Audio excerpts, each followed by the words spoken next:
here's what's happened for years and years and years, for millennia even. People have tried to make other people think just like them. Right? You know people like this? They hear what you're saying, but the entire time, they're wanting to make you think like them. Right? And not only that, you're doing the same thing. You're like, well, obviously I'm right. That's why I believe these things. Obviously. If I thought this was a bad idea, I wouldn't think like this, right? So for years and years and years, people have done this. They try to convince other people to believe like them. And unfortunately, when they haven't believed like them, a lot of times that erupts into a war or a civil war of some kind, where people are fighting names and fighting wars in the name of God and saying, well, God obviously wants us to kill these people and not these people over here, but maybe those guys over there. Who knows? Right? For years and years and years, these things have gone on. So that's why in like 1776, this group of people got together and said, hey, we got an idea. How about we live in a place where you can believe what you want to believe. You can worship how you want to worship, if you want to worship at all, and face no persecution for it. They can't come get you and make you do this. They can't come get you and make you worship, or they're going to throw you in jail. They're not going to do that. America, right? Yeah. Bald eagle.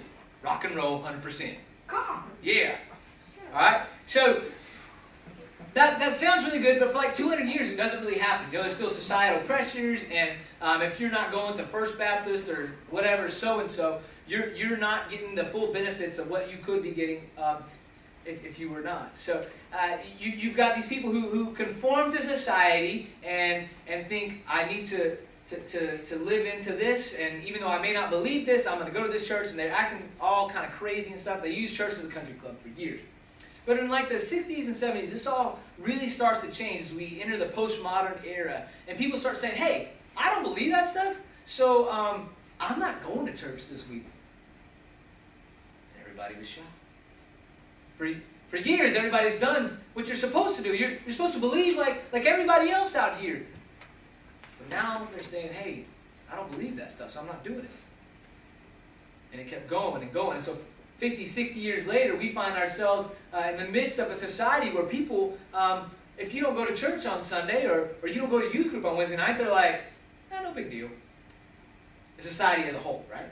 We find ourselves in this place where if you don't want to be a Christian, you don't have to, and we're not going to put a lot of pressure on you, right? We pride ourselves on tolerance now. And I want to say that that's a good thing. Like, we should be tolerant. Like there should be no persecution of Christians on non-believers at all. Period. A, because that doesn't help the faith. B, because it's not right. Right? It violates conscience. So we're cool with this idea, right? That I think most of us would say, hey, I don't want to force somebody else to believe anything. I'm not going to peer pressure them. I'm not going to bully them into this stuff. I want them to believe because they really believe these things. And that's where we're at. But I think there's a difference between tolerance and endorsement. Tolerance and endorsement. Now, endorsement's the word I'm using. Maybe it's not a very good word. So if you can think of a better word to fit this idea that I'm about to put out there, have at it. You have tolerance on the one hand. It says, look, I'm not. You can believe what you want to believe, and I'm not gonna persecute you. I'm not gonna bully you. I'm not gonna fight you over it, right? But endorsement says, not only can you believe what you believe, but whatever you believe is just as good as what I believe. Whatever you believe is just as true as what I believe. In theological terms, this is called pluralism. All paths lead to the same place. Everybody is equally true, equally right. So, in kind of addressing that kind of area we find ourselves in society, I want to do a poll tonight. So if you have a phone, can you take it out? This is totally anonymous. All you have to do is be able to text. So,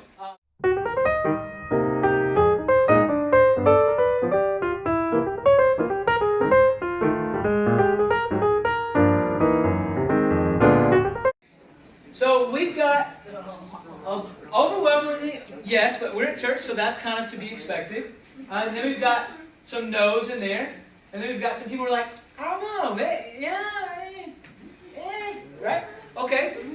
So this should give you some perspective. Let's look at the next one. See if the next one will load for us.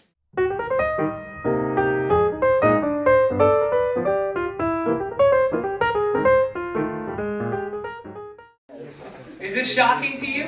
Yeah. Yes. Who's surprised by these results? Let me see your hands. Who is not surprised by these results? Yeah. I'm going to follow the category with you, just because of conversations I've had. This is the heart of the question we're trying to talk about tonight. The thing we're trying to speak about tonight. Is Jesus the only way to be saved? And saved from what is the other end of that question? Saved from ourselves, saved from a fiery pit, a burning hell, saved from what? Well, I guess what we want to say then is Jesus the way that we live the best possible life, that we are saved from hell, and that we can possibly go to heaven. That's what we want to attack, that issue tonight. All right? Y'all tracking me? That's what we're trying to answer. So, as we try to talk about this, I think there are a few things that we need to discuss, and namely, reasons why you may or may not believe that Jesus is the only way. If you're one of the people who said, no, I don't believe Jesus is the only way, let's talk about some reasons people may not believe that. First one, there's so many religions, how can yours be the only one that's right? Imagine, you walk up to a steak buffet, or to a buffet, there's this giant piece of steak right there. But there's also like 1,000 other foods all around it. Literally 1,000 all around it. But you walk up and you go, man, steak. Right? If I walk up to that, I'm going to go, yes, steak. I want some steak. Right? I'm from Texas. I love steak. But you say, hey, there's salmon over there. No, I don't want that. That's basically vegetables. Okay? I don't want that. All right? You say, hey, there's mashed potatoes and all these, and you can have all of these things over there. Yeah, I don't want that. I want the steak. I want only the steak. Right? You can have Chick-fil-A right here. Tough choice. But I want the steak. I'm from Texas. I love steak, right? What people are asking when they say this is, how can you know? How can you have a monopoly on the truth when there's so many people out there who are smart and thoughtful people who have a different understanding than you do? I had a friend one time who, she grew up in church, kind of like this one, and she even worked at church camps, and we were talking one night, and she said, how can we know that Jesus is the only way? How can we know that? How can we be so arrogant to say that to people? The only thing I could think to say was, you can't know it. Even if Jesus was standing right here in front of you, right? And aside from like imparting to you, Brian, Son of God, right? And, apart from that happening, like transforming everything in you, which Jesus doesn't apparently do in the Gospels, he'd be standing before you saying, hey, I'm the Son of God. And you'd go, okay, sure you are. Right? Whatever. Even if he had like a fireball come out of his hand, right? And then out of that fireball, this giant dove came out. And instead of like people throwing rice or something like that to the dove, or a bird feed to the bird took out its own little pouch and started chunking it at you, right? Even if he did that, you'd be thinking, just a magician, whatever. You see like David Blaine and David Copperfield, Chris Angel. You see them all do these crazy tricks. And you'd be thinking, that's just a really cool trick. Way to go, Houdini. Way to go. It's faith. And I know it seems like a cop-out to people who don't necessarily believe on Christ. But it's faith. When you come to faith in Christ, what you're saying is, I believe what Jesus said about himself. I believe what people reported about Jesus. And what Jesus said about himself was that he was God. He made sure that people around him understood that he was the Son of God, the Messiah, the chosen one. So how do we know as Christians? I mean, you don't know beyond a shadow of a doubt. Like you know that this pin, if I throw it at Chad, is going to hit him. Right? You don't know that in the same way, but you have a lot of faith. Chad, I'm not trying to hurt your face. You're such a good guy, Chad. What about this? Have you ever heard this one? Have you ever heard this one? Maybe Jesus was just a really great teacher. Maybe Jesus was just a prophet or an amazing teacher. Our Muslim friends, that's what they believe, that Jesus was a great prophet in a long string of prophets. Not the greatest prophet, though. That's Muhammad. But Jesus is just a prophet, a great teacher. This is even popular in secular circles, right? Where people don't believe in anything really spiritual. And Jesus was a great teacher. I like that guy, Jesus. He had some great teachings, some great thoughts. But again, that's not what Jesus said about himself. That's not what people around Jesus believed about Jesus. If Jesus was just a great teacher, believe me, they wouldn't have gone through the trouble of like being murdered for the faith. They wouldn't have gone through the trouble of following him around, and then afterwards, whenever the Romans came to him and the Jews came to get him and like put him to the sword and said, "Hey, repent or die, or recant or die," right? I think if Jesus was just a great teacher, they would have gone, "I recant." I would have. Shoot, I believe Jesus was the Son of God, but if somebody's holding a sword at my throat, I might have gone, "I recant." For just being real. But no, these guys were convinced of this stuff. These people who knew Jesus and walked with Jesus were convinced of these things. They were convinced that Jesus was who he said he was. Maybe all religions, this is the third one, maybe all religions are kind of like the same one, but we're just trying to put the pieces together, trying to figure it out. I've heard some people put it this way, that there is it's like there's a giant elephant, right? And there's these three blind men on different places of this elephant. There's one guy in the front, one guy in the middle, one guy in the back. Right? So the guy in the front's like, he's blind, remember? I don't know, it's like this long arm, but there's only one finger at the end. And, ew, it's slimy right here. That's gross. And he's doing like this. It's just whirling all around. Elephants are weird. Then there's a guy in the middle, and he's like touching this belly. He's like, "Oh, this thing is like pudgy. What are you talking about? There's no muscular arm, right? What is going on here?" And he's rough around the edges. And then the guy in the back's over here screaming, "Mine just smells." Right? He's just like, it's like a butt. I think, yeah. Elephants are just butts. Okay, so imagine them trying to explain this to somebody. So the idea is that maybe we're all part of these different religions. All these religions are going to go into one. And we just haven't figured that out yet. Haven't put the pieces together. The problem with that is that these religions are very much counterintuitive towards each other. They're at odds with each other in what they put forward. Like Buddhists, Hindus, their gods or their divine forces are very impersonable. And if God, then it's unknowable. Right? But we as Christians and then Jews and Muslims, like, we all believe in a personal God. I don't know how those things can coalesce later. Well, the last one is, and I think it's a pretty good objection. What about people who never really get to hear the gospel for real? So maybe you're born deep in the bush of Africa, right? Like you're way deep in there, and nobody's ever getting to you. Or maybe you're way deep in China, and there's no way a missionary's ever getting to you. Somebody would look and say, "Do those people go to hell? They never had a chance.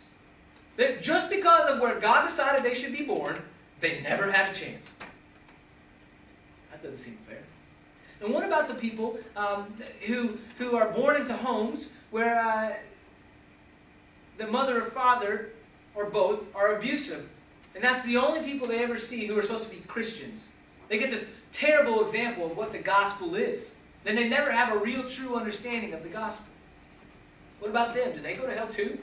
Just because they never got the opportunity to really understand? Well, we'll come back to that. That's a good question. But the first thing I want us to understand is that Christians didn't invent this idea, right, just so they could keep everybody else out. Just so they could say, hey, you guys, you got to do your own thing. You don't get to hang out with us. Just so they could form their own club. It would have been easier if they could say, hey, everybody's in. You just got to say Jesus rules. Jesus was a smart guy. No. Jesus says, I am the way, the truth, and the life. You go to John chapter 14. Jesus looks at people and says, he's talking to his disciples, and he says, look, I'm going away, but I'm going to prepare a place for you. Talking about heaven. And Thomas looks at him and says, Lord, how will we come to you? How will we come to find you? We don't know the way. Jesus looks right back at him and says, I am the way. I am the truth. I am the life. No one comes to God except through me. Jesus is literally saying to this guy, look, if you want to come where I'm going, you got to believe on me. You got to believe I'll get you there. We'll see each other again. So this is the claim that's been central to Christianity, that Jesus was God. Since the beginning, since Jesus was around. And for us to say, maybe Jesus wasn't God, is to violate the very core of what Christianity is. And it means, basically, if you can't believe that, you're not a Christian.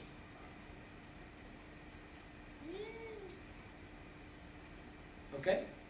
Some people, that freaks them out a little bit, but we'll keep going. So with that in mind, I want to say that this idea that all religions can be equally true, the only word I can use for it is ludicrous. Absolutely ludicrous to me. And not the rapper. Ludacris is the everyone's like, oh, I thought that was a rapper. Yeah. Oh, totally. Ludacris is the only word completely crazy to me. Completely crazy to me. To think that. Just on the basis of logic alone. On the basis of logic alone. If I were to say, hey Brian, my favorite color is blue. And then in the next breath I say, Brian, my favorite color is gray. And the next I say, Brian, my favorite color, red. Brian asked me what my favorite color is. Yellow. And I just keep going. I name them all. Well, I don't have a favorite then, right? Like, I just named all the colors. You can't have all of them be your favorite. Being a favorite means it's like raised above the rest of them. It's one I enjoy more than others. Well, if I say that I believe in this belief, right, which says that it is true, which says that it has this belief about itself and about the person on whom the religion is based, Jesus, and I have these religions over here that say the opposite, then one of those can't be true. They can't be equally true.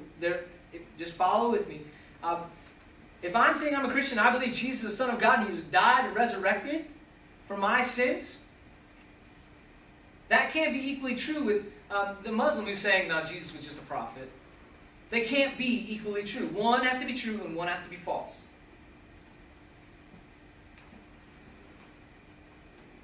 Yeah. See some wide eyes. So you're with me, right? You're tracking me. You're following me? All right. So we know then that as Christians, from a Christian perspective, we have to get to this place where we say that Jesus was the Son of God based on faith. Based on faith. Not any scientific evidence we're going to pull out of our back pocket in 20 years, or they're going to dig up some archaeological evidence that proves that Jesus was who He said He was. But really, and realistically based on faith. Of an examination of the facts that lead us to a stronger faith. Not just like blind faith, but really looking into things and researching faith. And then an understanding that what we believe about Christ isn't compatible with what other people believe about whatever their religions are a lot of times. There are some similarities on the fringes, right? A lot of religions are all about giving to the poor and feeding the hungry and doing things like that. Those are good similarities, but those are a lot like human qualities. Those are things we like in our religions. But at the core of the Christian belief is that Jesus is the Son of God, and he was here for you and for me, to die on a cross to set the world right, including you and me. To fix this place. You may not believe it, but it's worked. The world is a much better place than it was 2,000 years ago. A much nicer place, with people who go out of their way to help others. Don't believe me? You think they dropped humanitarian aid after the Romans sacked the city? They killed everybody inside. No way. So, I think we need to get back to that one question, though, that was a little bit tough for us. What happens to the people who never get to hear a real example of the gospel, of the message of Jesus, the story of Jesus? Because it seems like brutish for God to be able to just punish them and send them to hell. All right, so I'm going to go out on a limb here, and I'm going to tell you that this is my thought, right? This is the Gospel of Josh. This is not in the Bible. You won't find it there, but I'm basing it on what I see in Jesus and what I see in God throughout the Bible. If you have a better idea, you feel free, right? Let me know all about it, because I think what I found is probably the best one for me. But if you have a better idea, let me know, because I want to know about it. All right, so try it on. If it fits, wear it. If it doesn't, find something else. I think the first thing we need to understand is that God is merciful. God is just, but he's also merciful. God is loving towards his creation. So I don't think that God would just punish somebody when they never had a chance at all. The book of Romans tells us that no one has an excuse for not acting right and not behaving correctly in accordance with God. There's this thing called general revelation where just our look at the world, we look at nature, we look at people, we see things. This alone should drive us to please our Creator. Should drive us to live in a way that's hospitable towards others and hospitable toward this world and honoring to our Creator. This is what Paul writes in the book of Romans. So what I think is, if you were born, say, in a back village in Afghanistan, and there was no way you were ever going to hear the story of Christ, ever. But you were focused on honoring God. You were focused on serving other people. You were focused on loving others and doing well by others. I think God's going to try and help you. Going to try and help you out. Be understanding. Now, that's not to say that we should never go on missions, because what we think is that this is the best possible way to live. And living through Christ is the only sure way to salvation, the only sure way to live the best possible life there is. So we need to get to these people anyways. But just in case we can, nobody else can. I'm comfortable with that. I'm comfortable with God letting in somebody who never had a chance, just because they did the best they could with what they had. In short, I think that we're responsible for the amount of light we're shown. Does that make sense? We're responsible for the amount of Jesus, the amount of God that we have been shown. Each and every one of us. Some of us, that's more than others. So if you're a person who you've grown up in church, and you know right from wrong, and you know the story, you know the gospel, and you turn your back on Jesus, woe be unto you, my friend. Because you are responsible for that. You're responsible. Our posture towards God is what matters. Not getting an A on a theology quiz. Yeah? So, boiling it all down, the bottom line tonight is this. Do you believe Jesus was who he said he was? Because he's either going to be a liar, a lunatic, or a Lord. He's either lying about being the Son of God, or he's crazy because he thought he was the Son of God, or he is the Son of God. That's for you to decide. That's for you to decide, based on the evidence, based on the Holy Spirit drawing you. I go with Lord, just in case you want me. But know this. Jesus is the way, the truth, the life. No one comes to the Father except through him. And Jesus' sacrifice is for the world, not just for us.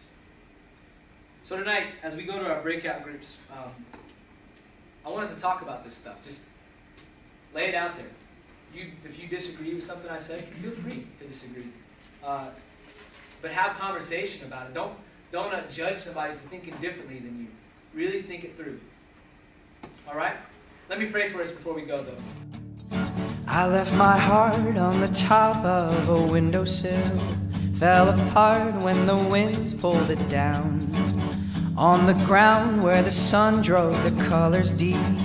In the summer heat, the colors seemed to drown. In the summer heat, the colors seemed to drown.